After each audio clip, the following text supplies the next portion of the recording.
Alright, this video is sponsored by Chocophobia. This is a hoodie. There's also t-shirts. Chocophobia, the irrational fear of the chocolate supply running out. It is irrational, right? Right? So we do have shortages, but as long as we have chocolate, we'll be fine. So please support this channel by buying a shirt. Let's get into the briefing.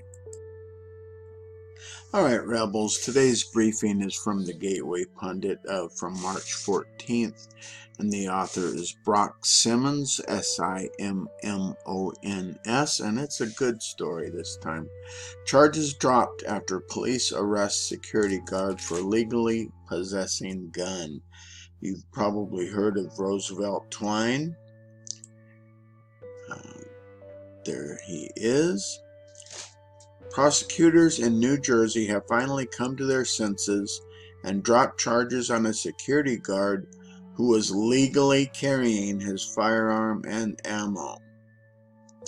Roosevelt Twine, 25, works for an armored car company as an armed security guard. He was on his way home from work on February 8th when he was pulled over by police for the unholy sin of having tinted windows. Twine, who happens to be black, informed police that he had his duty weapon on him and presented the police with all of the necessary freedom permits showing that he was a legal gun owner. Then things took a turn for the worse. Reason reports. Pulled over last month on his way home from work in Roselle Park, New Jersey, for having tinted windows on his car, Twine informed the police he had his work-related weapon in his possession. The police arrested him, claiming he was carrying both an illegally transported gun and illegal hollow point ammunition. According to Twine's lawyer, Evan Knappen, Twine had a permit to carry a gun in the state. Knappen insists that permit should have covered the alleged illegality of transporting the weapon in his car. Knappen further points out the brand of ammunition in the car supplied by his employer is specifically listed as legal on a New Jersey State Police website. The police insisted to Fox News that Twine was charged after it was determined that he was not in compliance with the specifications of the law pertaining to the lawful transportation of his firearm. These charges were approved by the Union County Prosecutor's Office. Is that dumb? The police said in a statement provided to a local TV station that Twine had his weapon loaded and holstered on his person. Knappen says in an email that a legal requirement to have a firearm cased and unloaded under New Jersey statute applies only if one is transporting by way of exemption, which is inapplicable here. Mr. Twine was transporting by way of his Chapter 58 New Jersey permit to carry a handgun, not by way of inapplicable exemptions. Twine is being charged under 2C3990. I didn't want it, but that's okay, which states that any person who manufactures, causes to be manufactured, transports, there's the big glaring, ships, sells, or disposes of any weapon, including gravity knives, switchblade knives, ballistic knives, daggers, dirks, stilettos, billies, blackjacks, metal knuckles, sand clubs, slingshots, cesti, or similar leather bands studded with metal filings, or except as otherwise provided in subsection 1 or I of this section, in the case of firearms, if he is not licensed or registered to do so as provided in Chapter 58, is guilty of a crime of the 4th degree. If he is not licensed or registered.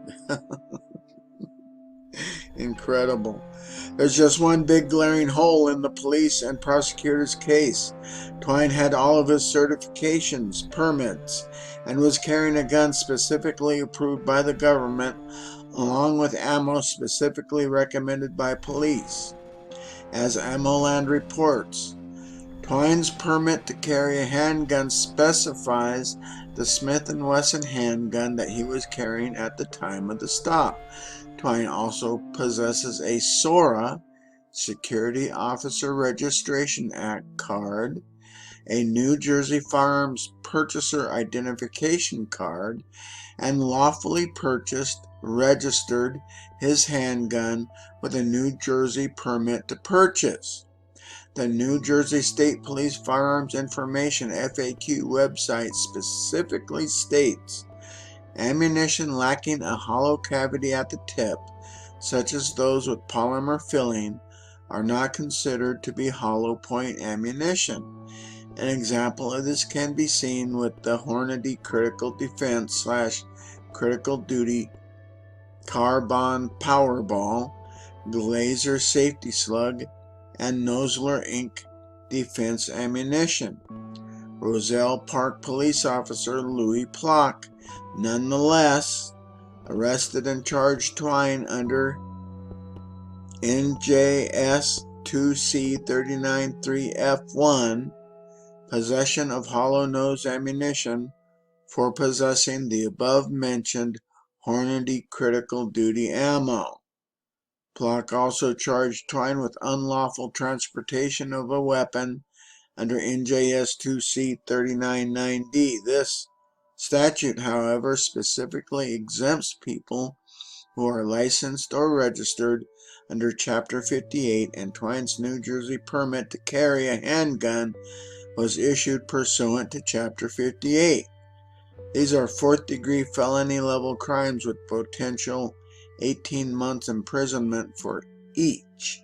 Because of their arrest, Twine is presently suspended from his employment. Twine's attorney launched a fundraising campaign via Go Get Funding, and they were able to raise over $60,000 from over 2,500 people to help young Twine. And I'll just interject here, I first heard this story on Cam and Company, and he was also promoting this funding thing. I also heard it from Guns and Gadgets, so a lot of people were talking about this. Back to the article. Realizing how idiotic the charges were, and that Twine was actually in compliance with all of the onerous laws and restrictions, district attorneys eventually dropped all of the charges on March 13th, The Truth About Guns reports. In a brief, not to mention rare, moment of lucidity, New Jersey prosecutors have dropped the moronic charges against armed security guard Roosevelt Twine. The law-abiding gentleman was arrested for carrying a firearm while having a license to carry, and for possession of hollow point ammunition that isn't hollow point ammunition. From the Union County Prosecutor's magnanimous announcement, this office has elected to exercise its prosecutorial discretion and has administratively dismissed all charges pending against Mr. Twine. The office said in a statement to Newsweek, "It is not in the interests of justice to continue his prosecution." You think? All's well that ends well for Mr. Twine, but New Jersey still has the arcane, convoluted, confusing, and downright stupid collection of violence-enabling victim disarmament laws that even their alleged professionals can't figure them out.